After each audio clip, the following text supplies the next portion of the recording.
Saya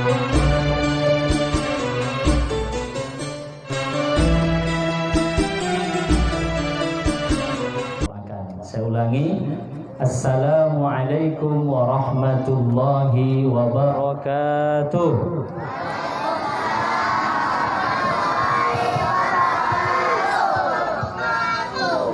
Muqaddimah saya tumpangkan saja kepada pembicara pertama dan yang kedua. Bapak Ibu yang dimuliakan oleh Allah Subhanahu wa taala, ini adalah pembicara yang ketiga, berarti pembicara yang terakhir. Kira-kira masih tahan, Bu? Lanjut, Bu? Lanjut, Pak? Yang semangat jawabnya. Lanjut, Pak? Lanjut, Bu? Mantap, ya. Jadi Bapak Ibu yang dimuliakan oleh Allah Subhanahu wa taala, tadi Ustadz Ruslin Nasution SPDI, pembicara pertama, sudah menyampaikan sekelumit atau sedikit tentang peristiwa kelahiran Nabi Muhammad sallallahu alaihi wasallam. Beliau menyampaikan bahwa Rasulullah itu membawa dua pusaka. Pertama Al-Quran atau Kitabullah, dan yang kedua adalah Sunnah Rasulullah Sallallahu Alaihi Wasallam. Dan pembicara kedua Ustadz Nasril SIK SAG menyampaikan tadi pusaka itu apabila kita pegang tidak akan sesat selama-lamanya. Apa itu? Al-Quran dan Sunnah Rasulullah Sallallahu Alaihi Wasallam. Bapak Ibu yang dimuliakan oleh Allah Subhanahu Wa Taala, beliau menyampaikan tadi ada 3 perniagaan di dalam surah Fatir ayat 29 dan ayat 30. Ya, kata Allah Subhanahu wa taala, perniagaan yang tidak akan merugi, usaha yang tidak akan rugi apabila kita jaga dalam hidup ini. Bahkan kata Allah, liwaffiyahum ujurahum, Allah akan sempurnakan pahala bagi mereka yang mengamalkan perniagaan ini. Wa yazidahum min fadlih, Allah akan tambahi bagi mereka karunia-Nya. Innahu ghafurun syakur, sesungguhnya Allah Maha Pengampun lagi Maha mensyukuri. Ustaz Nasril menyampaikan baru 2 poin. Bu, ya Allah ya Karim, udah kemana perginya nih? Lagi cerita apa nih, Bu? Lagi cerita apa, Bu? Tadi Ustaz Nasril pembicara kedua menyampaikan ada 3 perniagaan yang tidak akan rugi. Kira-kira apa yang 2 itu, Bu? Kan nggak nyambung lagi kan? Nah itu dia.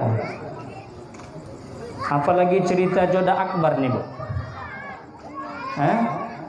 Atau sinetron yang di Indosiar itu enggak? Ku menangis. Saya ulangi biar enggak hilang kajinya malam ini ya. Pertama, beliau tadi menyampaikan yatsluna kitaballah. Pertama, perniagaan yang tidak rugi itu adalah orang yang selalu membaca kitab Allah, yaitu Al-Qur'an. 1. Anak-anak bapak yang di depan ini. Halo, anak bapak, anak soleh. Oke, jawabannya siap. Anak soleh, anak pintar. Oke, bapak tes ya. Anak soleh, anak pintar. Bapak ulangi. Anak soleh, anak pintar. Mak nggak usah ikut. Anak-anaknya aja ya. Baik, luar biasa. Anak-anak Bapak yang di depan kalau duduknya baik ya, mendengarkan dan ingat apa yang disampaikan ustadz-ustadz tadi, nanti akan dikasih hadiah oleh panitia. Oleh panitia. Jadi yang pertama tadi apa? Membaca kitab. Ibu-ibu udah baca Quran tadi, Bu? Belum? Nah, ini renungan buat kita ya. Usahakan setiap harinya itu waktu kita sisakan untuk baca Al-Quran. Tadi udah disampaikan Ustaz tadi, luar biasa pahala yang besar yang akan kita dapatkan. Kemudian yang kedua, usaha atau perniagaan yang tidak akan rugi adalah wa aqamus shalah. Mereka yang selalu mendirikan sholat. Ada berapa, Pak? Yang disampaikan tadi katanya ada 3. Yang disampaikan baru 2. Ini payah kalau pakai jari kayak gini. Tah 2, tah 3. Ini Ustaz kampanye katanya pula nanti kan. Kami FKM tidak kampanye ke sini Bapak Ibu. Kami ingin bersilaturahim kepada kita semua untuk menjalin hubungan antara ustadz-ustadz FKM 3 dengan jamaah Masjid Ar-Rahman. Bapak Ibu yang dimuliakan Allah, tadi disampaikan baru 2. Yang pertama membaca kitab Allah, yang kedua selalu mendirikan sholat, dan yang ketiga ini bagian saya. Poin yang akan saya sampaikan yang dibawa oleh baginda Rasulullah sallallahu alaihi wasallam, yaitu wa anfaqu mimma razaqnahum sirran wa alaniyah. Kata Allah Subhanahu wa taala, usaha yang tidak akan rugi dunia dan akhirat. Poin yang ketiga adalah mereka yang selalu menginfakkan hartanya di jalan Allah, baik secara sembunyi maupun secara terang-terangan. Bisa kita antarkan rezeki yang Allah titipkan kepada kita secara sembunyi, rahasia, tak usah tahu orang banyak, atau bisa juga dengan terang-terangan. Ya mungkin kita antar ke pengurus masjid, ini masjid rumah Allah sedang pembangunan. Ya, kata Rasulullah, man bana masjidan lillah banallahu baitan fil jannah. Siapa yang membangun masjid karena Allah, membangun masjid karena Allah, banallahu baitan fil jannah. Allah bangun bagi mereka rumah di dalam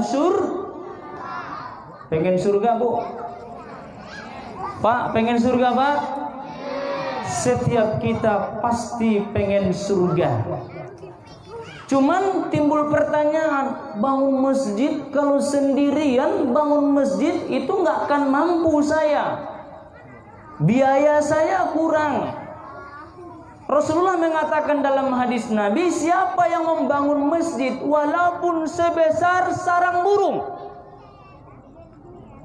membangun masjid sebesar sarang burung, au asgar kata Rasul, atau lebih kecil daripada sarang burung, kan luar biasa, Pak. Mungkin Bapak lagi panen sawit misalnya, ndodos, tiba-tiba dapat rezeki, sumbangkan ke masjid. Apa yang bisa disumbangkan? Mungkin yang bisa disumbangkan berupa uang. Atau mungkin tanya pengurus, kira-kira apa yang dibutuhkan oleh masjid? Oh banyak, semen, kerikil, keramik, batu bata, dan lain-lain. Sumbangkan apa yang bisa kita bagikan. Mungkin 1 kotak keramik, kata Rasulullah, walaupun lebih kecil daripada sarang burung, kita infakkan untuk membangun rumah Allah, masjid, Allah akan bangun bagi kita istana atau rumah di dalam surga. Ya, 1 kotak keramik, 1 kotak keramik, atau 1 sak semen, 1 sak semen. Kenapa? Ini aset kita untuk di hadapan Allah Subhanahu wa taala. Karena kata Allah Subhanahu wa taala, orang yang menginfakkan hartanya di jalan Allah, kamatsali habbatin ambatat sab'a sanabil fi kulli sumbulatin mi'atu habbah. Wallahu yudha'ifu liman yasha. Wallahu wasi'un alim. Kata Allah Subhanahu wa taala, perumpamaan orang yang menginfakkan hartanya di jalan Allah seperti orang yang menanam satu benih, menumbuhkan 7 tangkai, dan setiap satu tangkai kata Allah mi'atu habbah, 100 biji. Satu yang ditanam tumbuh 1 tangkai, 7 tangkai, dan setiap satu tangkai 100 biji. Berarti 1 ditanam kali 7 menjadi 700 kali lipat yang Allah berikan. Bahkan kata Allah, wallahu yudha'ifu liman yasha. Bahkan Allah memberikan balasan melebihi daripada 700 kali lipat. Wallahu wasi'un alim. Allah itu maha luas lagi maha mengetahui. Ini kesempatan kita untuk mendapatkan rumah bangunan di surga yang Allah berikan kepada kita, Allah sediakan kepada kita apabila kita mau menginfakkan harta kita di jalan Allah Subhanahu wa taala. Pertama, pahala yang akan kita dapatkan bagi kita yang menginfakkan hartanya di jalan Allah. Yang kedua, dapat mengampuni dosa kita. Orang yang menginfakkan hartanya di jalan Allah akan dapat mengampuni dosa-dosa kita. Kita yang hadir ini Bapak Ibu, tidak ada yang suci, tidak ada yang bersih dari dosa. Kita ini ada dosa Bapak Ibu. Banyak dosa kita. Ada dosa mata, ada dosa telinga, ada dosa mulut, ada dosa kaki, ada dosa tangan, ada dosa hati. Hati ini pun berdosa. Kenapa? Sering berprasangka buruk kepada orang lain. Kata Allah, inna ba'dadh-dhanni itsmun. Sesungguhnya sebahagian buruk sangka itu adalah dosa. Mulut ini juga berdosa. Kadang-kadang Bu ya, benci sama kawan saja. Biasanya kan kalau benci pakai nunjuk tangan. Ini main mulut Bu. Apalagi ibu-ibu di majelis taklim. Datang temannya atau datang lawannya yang sering bertengkar. Apa dia bilang? Mulut bermain. Dosa Bu. Makanya Bapak yang dimuliakan Allah, untuk mengampuni dosa-dosa kita itu perbanyak bersedekah, mengeluarkan harta di jalan Allah Subhanahu wa taala. Bahkan kata Nabi, orang yang mengeluarkan hartanya secara sembunyi-sembunyi dapat menolak mati buruk atau su'ul khatimah. Su'ul khatimah, mati buruk, bisa ditolak dengan melalui sedekah, tapi sedekah dengan ikhlas. Ayahanda ibunda yang dimuliakan Allah, takbir akbar kita pada malam hari ini adalah salah satu untuk mengajak kepada kita semua, ya artinya mengamalkan ajaran yang disampaikan baginda Rasulullah sallallahu alaihi wasallam, yaitu untuk mengulurkan tangan kita dengan memberikan harta yang Allah titipkan kepada kita semampu kita. Bapak Ibu, Bu, pernah dengar kisah enggak Abu Bakar As-Siddiq? Dengan singkat cerita, ketika Rasulullah sallallahu alaihi wasallam ingin berperang, apa yang diberikan Abu Bakar Siddiq? Seluruh hartanya dia berikan untuk Rasulullah, untuk biaya berperang. Lalu ditanya Abu Bakar, wahai Abu Bakar, kenapa engkau berikan hartamu semuanya untuk Rasulullah, untuk berperang membela agama ini? Apa yang engkau tinggalkan untuk istri dan anak-anakmu? Luar biasa Abu Bakar Bapak Ibu. Hartanya dia berikan untuk Rasul demi tegaknya agama ini, demi perjuangan agama ini. Dia berikan hartanya semua. Ketika ditanya, apa yang kau tinggalkan untuk istri dan anak-anakmu? Kata Abu Bakar As-Siddiq, abaqaitullah wa rasulah. Aku tinggalkan untuk istri dan anak-anakku Allah dan Rasul. Begitulah Abu Bakar As-Siddiq mengeluarkan hartanya di jalan Allah, karena ia tahu bahwa setiap harta yang kita keluarkan di jalan Allah itu akan dibalas oleh Allah dengan pahala, dengan rezeki yang berlipat ganda, dan akan mengampuni segala dosa dan kesalahan kita. Ibu-ibu, pengen diampuni dosa? Pengen mati husnul khatimah? Pengen masuk surga? Pengen dapat pahala yang banyak? Remaja akan berjalan mengutip infak yang ada pada diri kita. Perniagaan yang tidak akan rugi, perniagaan yang tidak akan sengsara dunia dan akhirat ada 3. Pertama, membaca kitab Allah. Yang kedua, menjaga sholat, dirikan sholat. Yang ketiga, berimpak di jalan Allah Subhanahu wa ta'ala. Wahai adik-adikku, remaja-remaji, silahkan berjalan, jalankan kota infak kepada bapak-bapak ibu yang hadir. Buktinya kita mengaji malam ini, mengamalkan ayat-ayat Al-Quran, hadis-hadis Nabi. Ayo kita berimpak di jalan Allah. Berimpak sebanyak-banyaknya ikhlas. Lebih baik daripada sedikit ikhlas. Salatullah, salamullah ala Toha Rasulillah. Ayo dibantu Bu. Bu Deni, Bu apa? Pak Ketua, istri Pak Ketua, istri Pak Soleh Nasudian. Bu, jalan Bu, jalan Bu. Adik-adik remaja-remaji mana bakulnya? Ini lagi semangat ini. Semangat ibu-ibunya, semangat bapak-bapaknya. Ayo Bapak Ibu. Tadi saya melihat ya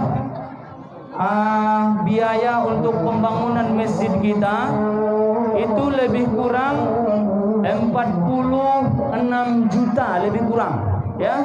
Lebih kurang 50 juta dibutuhkan biaya untuk pembangunan masjid kita. Ini saatnya kita mengeluarkan harta kita di jalan Allah. Dan Bapak Ibu yang ingin berimpak, silahkan niatkan apa niatnya ya. Sengaja aku berimpak, mudah-mudahan pahalanya sampai kepada orang tua ya, disehatkan badannya, dikabulkan segala hajatnya ya. Rasulillah salatullah salamullah ala yasin habibillah. Ayo Bapak Ibu, kita keluarkan harta yang Allah titipkan kepada kita. Silakan Dek, jalan lagi Dek, jalan lagi Dek. Ulang lagi, ulang lagi. Ya, mana tahu ada yang terlalu simpan duitnya ya, nggak nampak lewat ya. Salatullah salamullah ala Toha Rasulillah. Salatullah salamullah ala yasin habibillah.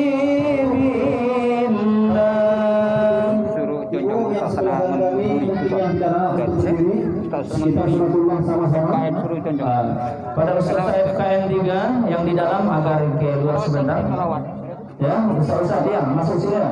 Ustaz Anadra, Ramadan, Taher, semua sini. Ustaz, ayo.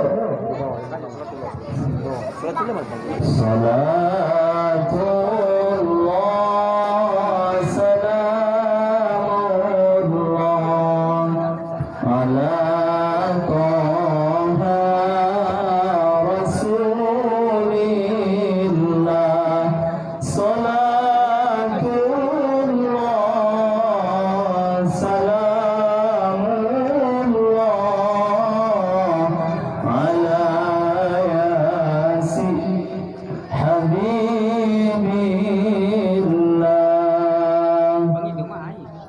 Ustaz Manduri ini Bu. Terima kasih Pak. Terima kasih banyak. Mohon maaf Ustaz Manduri FKM ini. Hartanya di jalan Allah. Ya baik, Bapak Ibu yang dimuliakan Allah. Ini sebahagian dari ustadz-ustadz FKM 3 yang ada di Duri. Insya Allah akan bergabung dengan kita.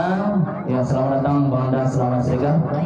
Ini sebahagian dari ustadz-ustadz FKM 3, karena yang lain juga titip salam karena tidak bisa ikut bersama kita.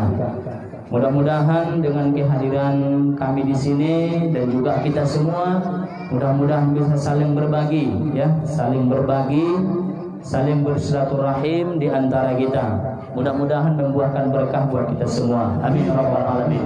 Jadi saya pentausiah yang ketiga, mohon maaf atas segala kekhilafan, mohon maaf dari segala kekurangan, yang baik dari Allah Subhanahu wa taala, yang tak baik dari diri kami sendiri. Mohon maaf kepada jamaah dan mohon ampun kepada Allah Subhanahu wa taala. Kurang lebihnya mohon maaf. Subhanakallahumma wa bihamdika asyhadu an la ilaha illa anta astaghfiruka wa atubu ilaik. Wassalamualaikum warahmatullahi wabarakatuh. Waalaikumsalam warahmatullahi wabarakatuh.